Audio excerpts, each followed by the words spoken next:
up illegally, right, or wrongly. Why is this here? Now, this is a replica, and they found these stones that look like this. The original is so valuable, they put it in the Israel Museum. We hope to see it later. They found this integrated into a storehouse here in Sheva. They reconstructed the stones, and they found this four-corner altar. Wait a minute, what's an altar doing here in Beersheba? Well, it seems that people wanted to sacrifice on a more regular basis than going all the way up to Jerusalem.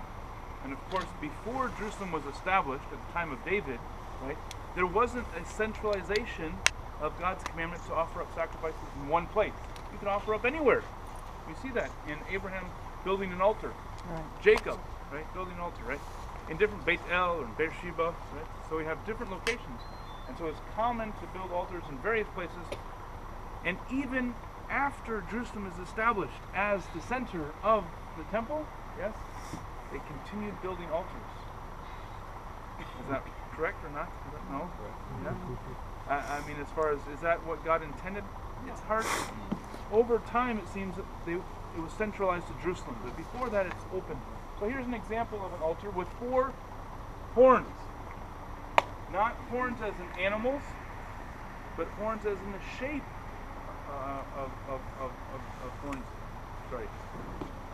Stone-shaped cornerstones in the shape of a horn. Does that make sense? Mm-hmm. So previously, 50, 100 years ago, you'd see altars with ram's horns coming off.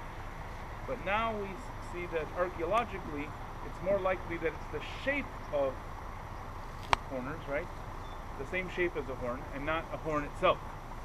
Because we found multiple altars with the same variety of this. It forms a very practical function. What are the horns for? 2 things. Anybody remember? Yeah, that's right. That's the even more practical. It's in Psalms where it's mentioned, tie the festal offering upon the altar with the horns of the altar. So this is one very practical. If you're going to sacrifice, it's nice to tie the animal down or tie up maybe before it's slaughtered. 2 different ideas there.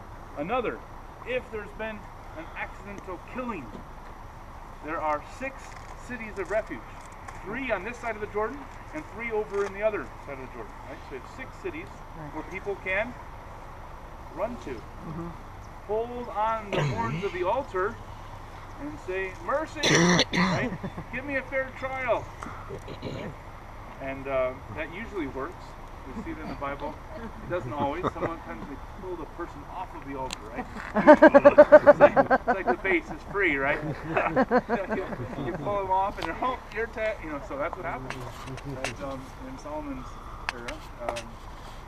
But in theory, the horns of the altar are a safety net to provide a fair trial in these cities of refuge, where a person could go and an accidental death and be given a fair trial. So altar is important. So even though they were in the city